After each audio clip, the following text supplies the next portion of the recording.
Welcome to the All Things Real Estate Podcast with our very own Josh Barker. With more than 20 years of experience and over 5,000 properties sold, Josh brings a unique perspective to the real estate market. Let's get started. Okay, so it's the day after tax day. It is the day after It's tax April day. 16th, Yes. 2024. So last month we met. The big buzz was that the National Association of Realtors had a $418 million settlement. That's from right. a lawsuit out of Missouri. Yeah.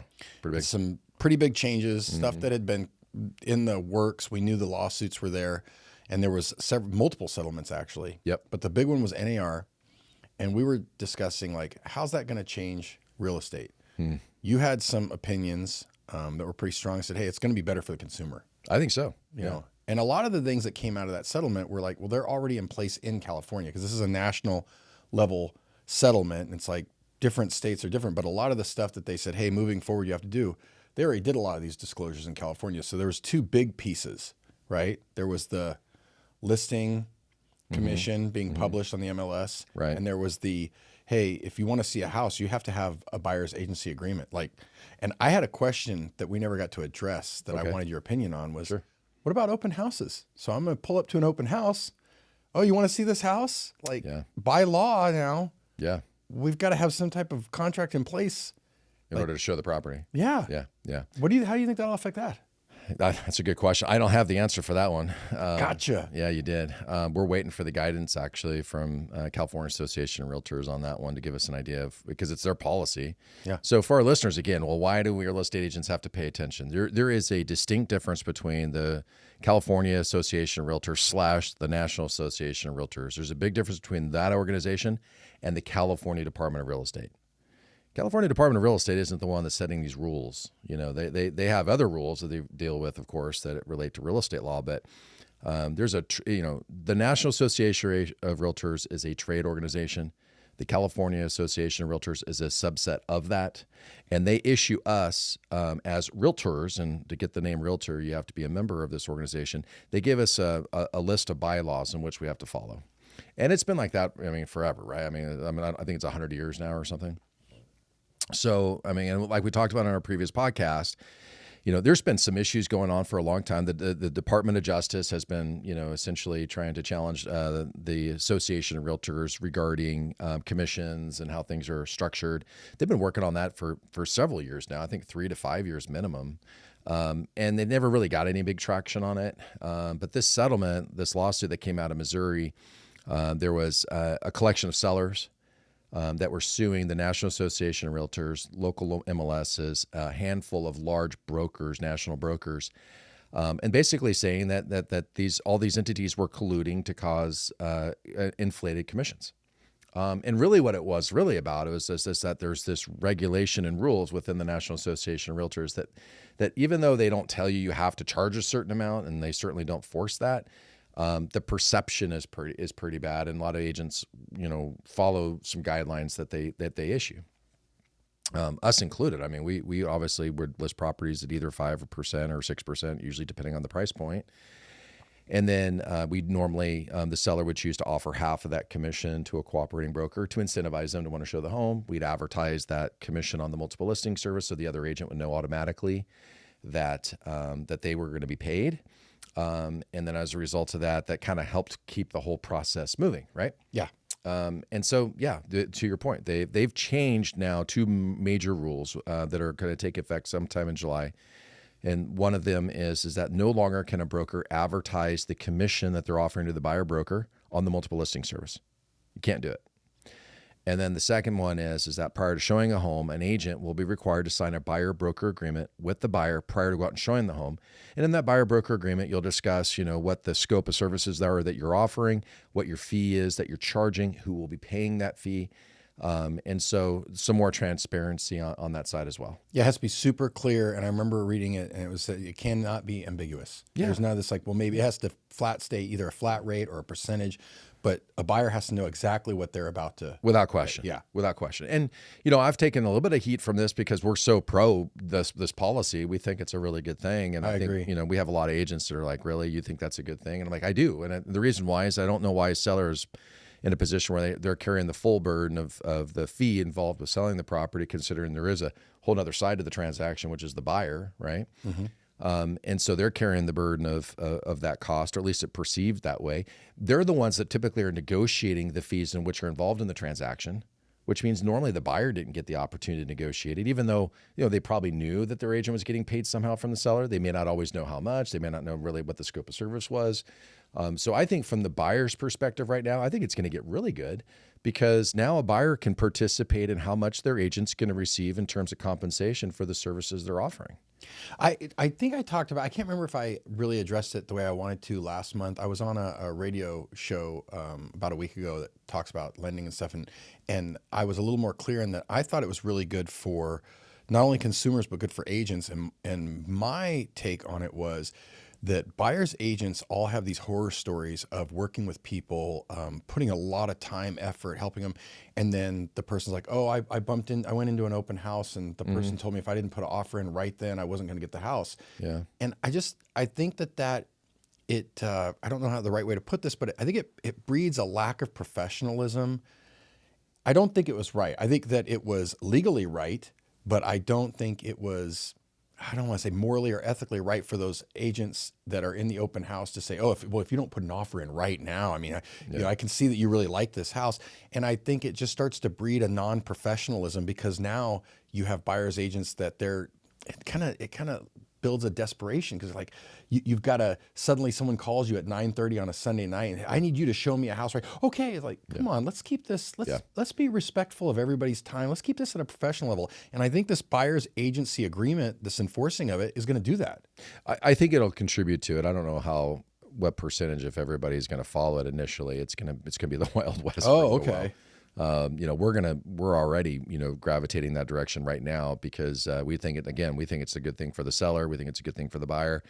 And an example I would give you is that, if you look at attorneys, for example, right? So if I go in and I need an attorney to work with us on something, normally you'll have, if he's not already, or she's not already your company's attorney, I have to sign a letter of engagement with that attorney, and usually give a retainer. Correct. And then a scope of services of what's going to be provided, and that way you actually establish an official relationship. Yep. There's some fiduciary that's a part of that. Agreed. Right? Same thing with a CPA. I've got a great CPA that I work with. There's an engagement letter in which I sign with my CPA that basically says, here's the scope of services that I'm providing. Here's the fees in which I'm charging. And again, there's a strong fiduciary that's established as a result of that. This is going to be similar to that, where when you want to go out and search for a home, great. Let's sit down. Let's talk about what that process looks like. Let's talk about the scope of services that you can expect to receive. I'm going to have you sign a document. It's essentially an engagement letter with us that talks about those scopes of services, the fees that we're going to charge, how we get paid, and then everybody's on the same page. And now there's this high level of fiduciary, right? Agreed. And so I see the professional services that'll be rendered through our trade, if you will. I see them improving. So that's what I'm getting at. I see an improvement too. And I think some of the agents that aren't seeing the long term of this is because they're like, what? Now you have to have that agreement, but that's a good thing. And it's good for the consumer and it's good for the agent. Well, where they're mostly concerned, and this is where I push back really hard, is that they're concerned about commission compression. The bottom line is that there's a high likelihood that commissions are going to compress overall in the industry. It's the reason why the Department of Justice is still involved. I mean, right now they just recently opened up their case again, although I don't have any inside information on it, but again, I was saying in the beginning of the podcast that they were already pursuing several years ago. Yeah. What this case is doing is I think they're sitting there going, hold on, we still have some unresolved issues too. We want to see behind the curtain as well. We want to get involved enough to make sure that we're satisfied with everything that's involved in this settlement. But I don't see how the Department of Justice would be disappointed by the fact that the seller, at this point, there will be no commission communicated on the MLS and that there's a buyer agency agreement signed. I have a feeling they're going to review that and say that they're in agreement that this is probably going to resolve the issue. But my previous point, I think that agents are concerned about the commission compression. And we can argue about where it's coming from, the buyer or the seller, who's going to benefit the most. But I think what everybody could agree on is that it's coming from the agents. Their fees are going down. Yeah. As they should. I mean, if I only show you one home and then you write a contract on that one home, and then you close on that one home, I don't think you should be paying the same amount as somebody that you show 15 homes to, for example. You know what I'm saying? And maybe put 3 in escrow and have 2 of them fall out. And yet, like, I mean, it's just it's a different scope of service. I wonder if it's almost like billable hours, like with an attorney. I wonder where this is going to go. Well, that'd be a hard thing to track. I hopefully it won't go there, because there's one good thing about the way the commission piece has worked, in my opinion, is that a consumer kind of knows exactly what they're going to be paying. You know what I mean? It's like, it's, you know, and so sometimes an agent might benefit from that agreement, and sometimes the buyer might benefit from that agreement, depending on how much work was exchanged, right? But one thing that's there is some transparency about, you know, what you're gonna pay, because some people take a while to make a decision. No, absolutely. On the seller side too, and this is going to get really controversial, I also think there's too much overpaying on that. Not only is the buyer broker portion of the commission you know, being negotiated right now currently up front and really without the buyer's participation. But there's another bigger issue. The bigger issue is, what's the difference if I sell a home for $1 million, right? Why am I paying, or I'm sorry, for $1.5 million, let's say, why am I paying more than the guy for $1 million? The service is the same. Yeah. You know what I'm saying? Yeah, and you're paying, so what, 15,000 more? Yeah, 15,000 more. And what was the difference in scope of services provided? I nothing. really think, in my opinion, I think that there should be a cap on fees. I really do. I think that, and if it's not set up, you know, by the government, which I wouldn't recommend that it is. No. I think that us as companies should sit there and say, you know what, we're going to take a stand on this too, and we think that this is the point where we say no more. You know what I'm saying? Like for a luxury home right now, you should not be paying the fees that you're paying right now. There should be a cap there. You know, and our company, we're going to be pushing back on that hard this year. Oh, wow. Because we see this as an opportunity. It's like, okay, now that, you know, essentially the gloves are coming off, and no longer is there going to be this good old boy network that's made it really hard for companies to be innovative, which is the biggest reason why NAR probably got sued, and the big reason why the Justice Department's involved, is that they're trying to protect the way it's always been. And it's like, no, it's time to change, pivot. When you were saying it earlier, the thing that was going through my head was peer pressure. When you said it's like, hey, there's been this, it's not written in NAR, but it's kind of like, you know, if you come to market and you say, hey, I'm only going to give this commission because this is a higher end home, and it's not commensurate. The commission starts to get crazy. There is a, like you said, good old boy network or a peer pressure where it's like professionally, they're like, oh, don't work with him. You know, he has reduced commission. This is the way it should always be.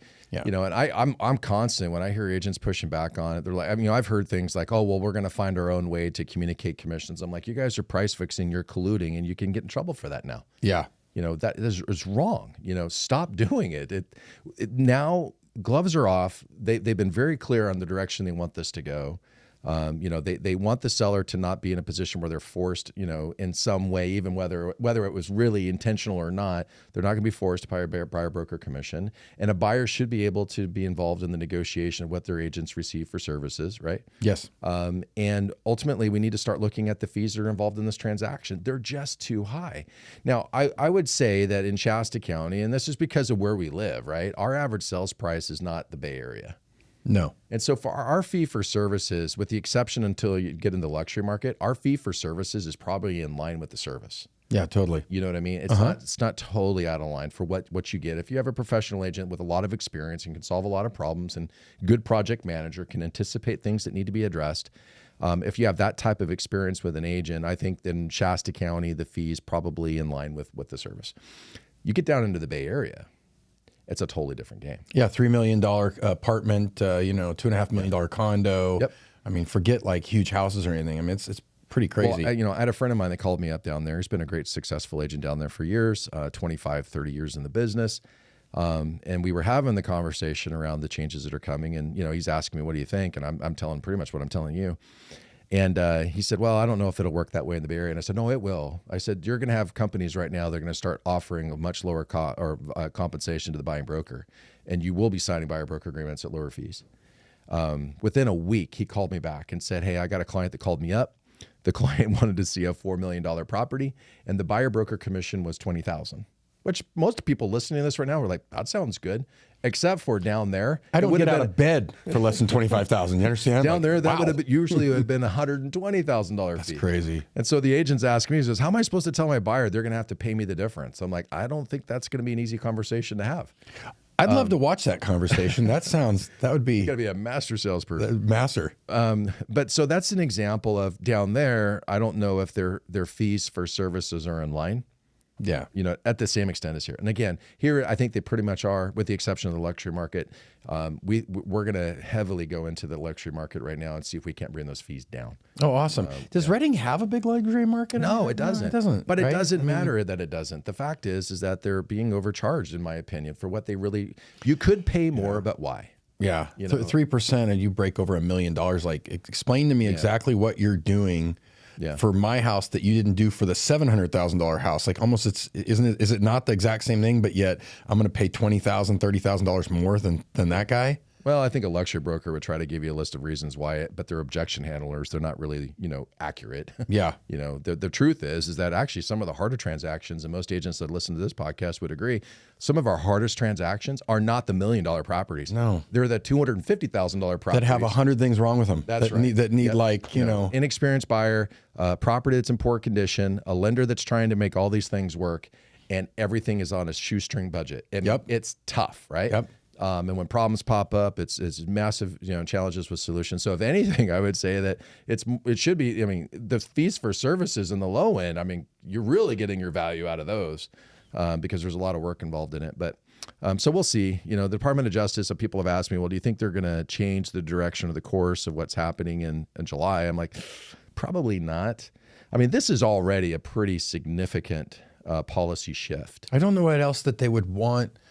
Like, I feel like it's been addressed really well. If their concerns were really what they stated their concerns were, Right. I feel like the things that they came up with, like that. Okay. Now the next piece would be enforcement, like you said. Oh, there'll still be some people that are trying to break the rules. Like, now that's the next piece, though. I think that's a good reason why the DOJ is involved. There you go. That might be, so they define like, Yeah. oh, you get caught. There's two things there, right? So one of them, make sure we don't go over too much time. Let me double check my phone here real quick. All right. One thing is that with the Department of Justice is that they're probably upset that they didn't get to this outcome themselves. You know what I mean? Think about it. I mean, Man, government's pretty efficient. I would have expected them to get there sooner. well, they didn't, right? Yeah, It took a they're lawsuit not out of efficient. Missouri to get it done. That was sarcasm. I know. I gotcha. So that's probably a small piece of this is like, hey, hold on a second here. We need our victory lap as well. Yeah. But the second one, which is the one that I'm more concerned with, and I think that it's a good thing as long as they don't overstep, which is typically not the case, but is that there needs to be some strong policy, legally speaking, in place. Yeah. Beyond Repercussions if you break the rules. That's right. Beyond what the settlement agreement says, where they're basically going to say, in general, agents in general can't do these things. Like, for example, what I said earlier about some of these companies are saying, well, we're going to find another way to secretly communicate buyer broker commission. Like, you know what? You guys are going to get busted for that. Knock it off, right? Yeah. And I have a feeling they'll pivot away from it. It's just those are those initial reactions. Knee-jerk react. I'm upset. Yeah. Yeah. But I think they'll probably come to light to them that, hey, that's not the right thing to do. Play ball. Play by the rules, guys. And agents are actually, I mean, in my opinion, I think agents really do have the best of intentions. It's just when you have something far the and way away. it's been for so long, and now you're expected to pivot and change, and not everybody's going to be able to make that shift to a professional services environment. It's going to be some transitioning, that everybody's going to have to go through.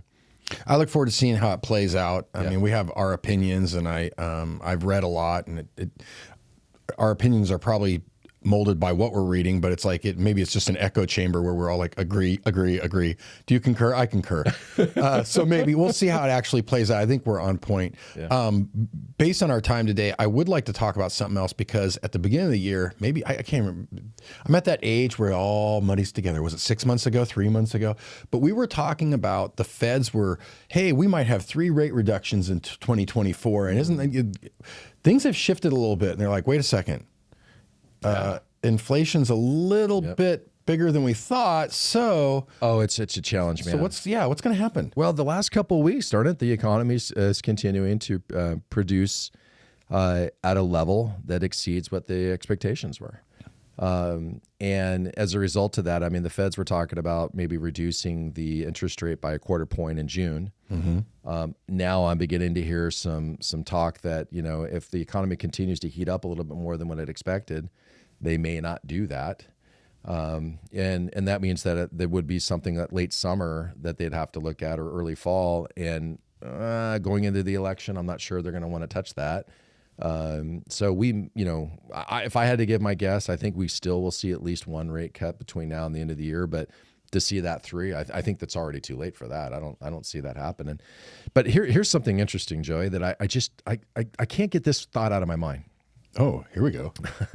Over the last 3 years, we've had how much immigration into the country? It depends on what channel you watch, but they all agree a lot. Okay. So yeah, depending on the channel, right? So one channel might say 10 million, the other one's going to say 13 million. So do you want to just average out 11.5 million for now? It's your podcast, Josh. We get to do what you want. Well, and the majority of those, I think, lot. I think the median age of those people is over 18.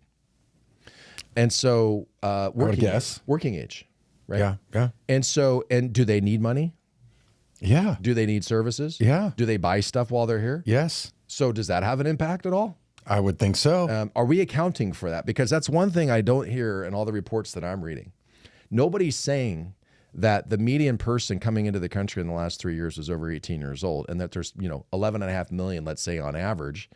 Where's the accounting for that? Of course, the economy is showing stronger signs of purchasing. GDP's up, everything else. How could it not be when you add that many people that need to purchase stuff like right away? Yeah. We didn't scale for that over the 18 years or 19 years it takes to grow an 18-year-old. No. We did it immediately, like in 3 years, right? Yeah. But nobody's talking about it. So I'm sitting there going, what?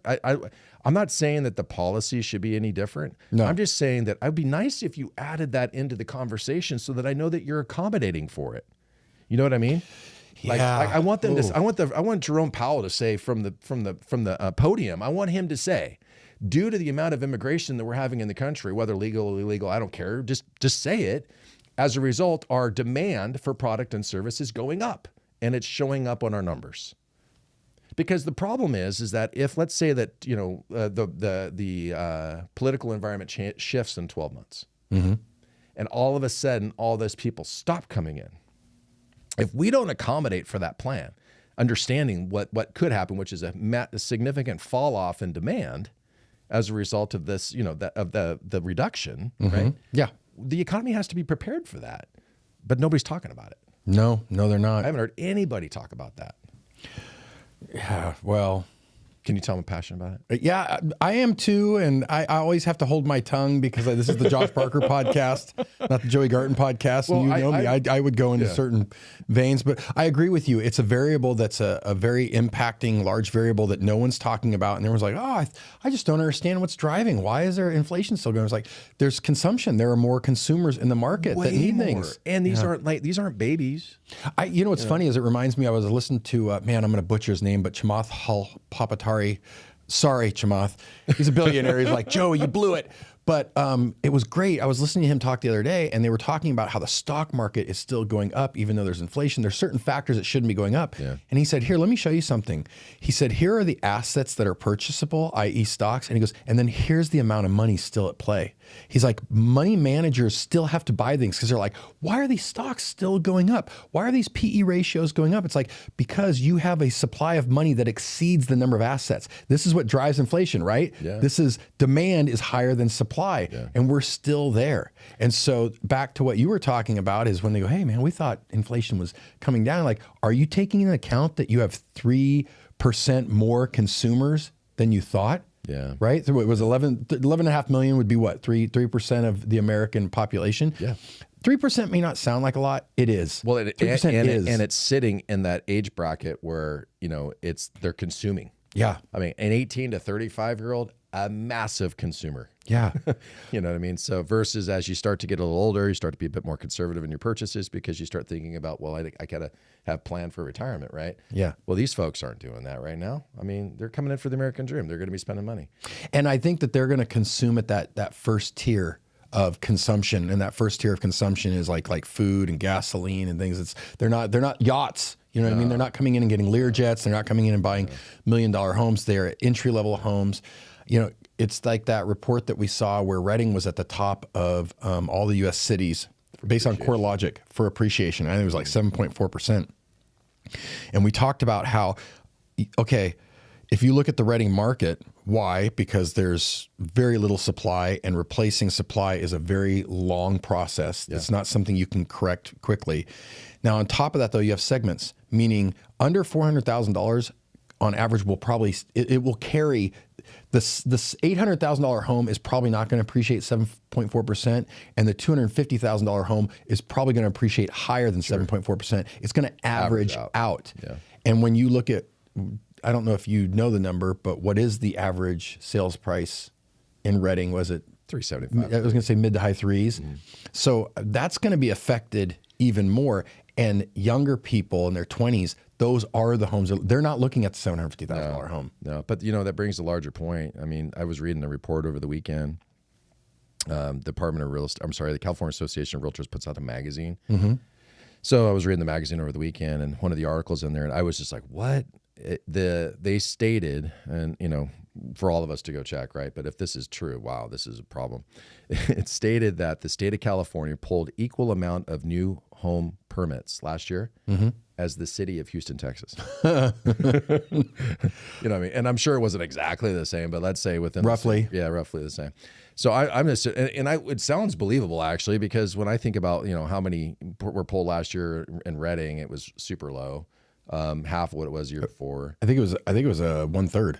Yeah. I think it went from like 220 something to down to like 73. Yeah, it was, if I remember correctly. Low. Yeah, it was super low. And it's just, the reality is that builders right now are having a hard time acquiring property, getting all the entitlements, developing the property, building the property, and then of course having a property that people can afford to purchase. It's super hard to do right now. And the state continues to come up with these wonderful ideas for all these different rules and regulations and codes and everything else to just drive, and it just drives up the cost of a home. And then they sit there and say, we need to help make housing affordable. It's like, well, then back off. I've said this, and you've heard me say it before. Yeah. If we were to go back to the building standards, let's say of 1991, for homes up to about 1,600 square They're not feet, falling apart. No, they're not falling apart. We so the building standards must be decent. Go back to 1991 building standards and do that for 3 years for homes up to 1,600 square feet and see for yourself. Yeah. Because it's going to bring down the cost overall. You're going to see some buyers be able to get in the market that were not there before. And small streams run into large rivers. These are the types of solutions that are out of the box. It's not popular, and considering our governor is trying to negotiate a deal with, I think, Norway or something right now.